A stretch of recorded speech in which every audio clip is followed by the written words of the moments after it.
Good morning, and welcome to day 6 of Grumpy Rob's Guide to Surviving Homeworking. As it appears now that anybody can be an expert, we designated him one on homeworking, and he's here today to share tips with you on how to survive this period of isolation. So welcome to you, Rob. Right. And how are you today? I'm here. You're extremely well. Is that a bit of a suntan I can see that you have? Yeah, a little bit.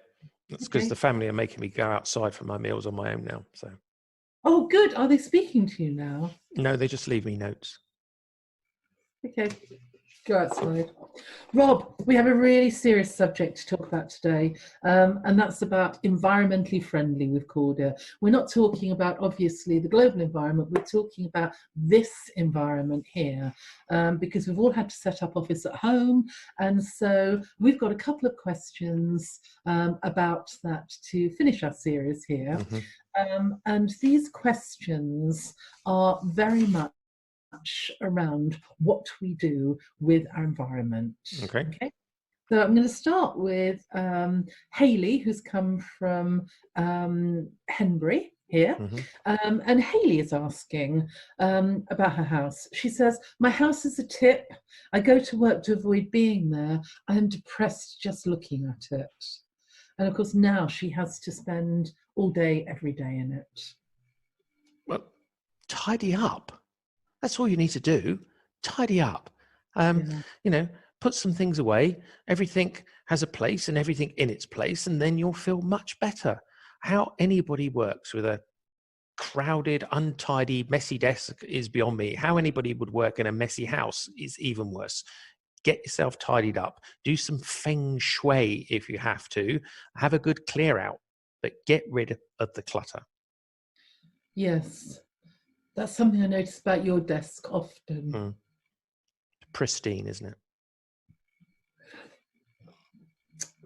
Might not be the word I would have used, Rob, but I think it's a great intent. And I think, for everybody, maybe we'll learn lessons while we're working at home about the importance of tidiness that we can take back into the office later. Maybe. Brilliant. Okay, thank you very, very much for that one. We have Andrew from Ashurst next. Now, Andrew says, my partner has OCD and keeps tidying around me. Now, Andrew likes a messy desk. So what do you do in situations like that when your partner, particularly maybe if they're not actually doing business work from home, but wants to keep tidying in their normal routine? Andrew, I would say you need to let them tidy.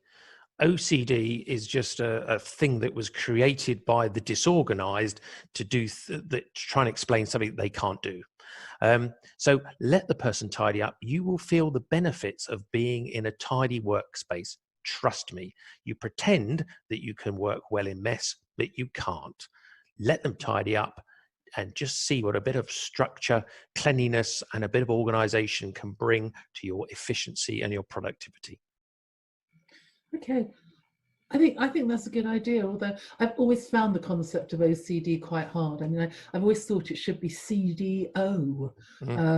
But anyway, and another tip, if I might, Rob, I know this is your show and your tips, but I've developed one over the last days. I managed to get hold of some incident tape, and I have taped it around my space. And, anytime somebody tries to tidy anything within that, a bit like you mentioned on another of our sessions, implement fines. So that's certainly my tip of the day. Or leaves mess within your taped off space. Well, absolutely. It's my mess. Okay, and so finally, here we have Claire from Cardiff. And Claire from Cardiff is talking about space. And, what happens when you don't have enough designated working space for both of you? Who gets the best space? Well, the person who gets paid the most, because their job is obviously more important. So they get the best space, they get the most space, and the other person gets a sort of share of the space. So you could compare salaries, I suppose, and do it as a percentage. So if I got mine is 80% of the wages coming into the house. I get 80% of the table. I think that's fair enough. A very fair way to do that. And, you know, for those people who are wondering, you know, how do you stay motivated when you've got only a tiny space to work in? Well, without being disrespectful, then learn a lesson from history. Anne Frank lived in a loft in secret for hundreds and hundreds of days and wrote those wonderful diaries. So if she can manage to do that with the threat of the Gestapo outside or being arrested, then I'm sure that you, who can actually go out to Tesco's and take exercise and things like that, can cope for a few hours a day in a relatively small space. Okay, well, that's all we have time for. So thank you, Rob, for this series of tips. I'm sure that people have been absolutely motivated and energized by listening to you and having you here. We certainly always are having you around at work, so we very much appreciate that. And, you know, if anybody has any questions and would like us to do any more in this series, would you be up for that, Rob? Yep, absolutely. Okay, fantastic. So do send your questions in, do send your comments and feedback in, and remember, you too can be an expert. Have a nice day.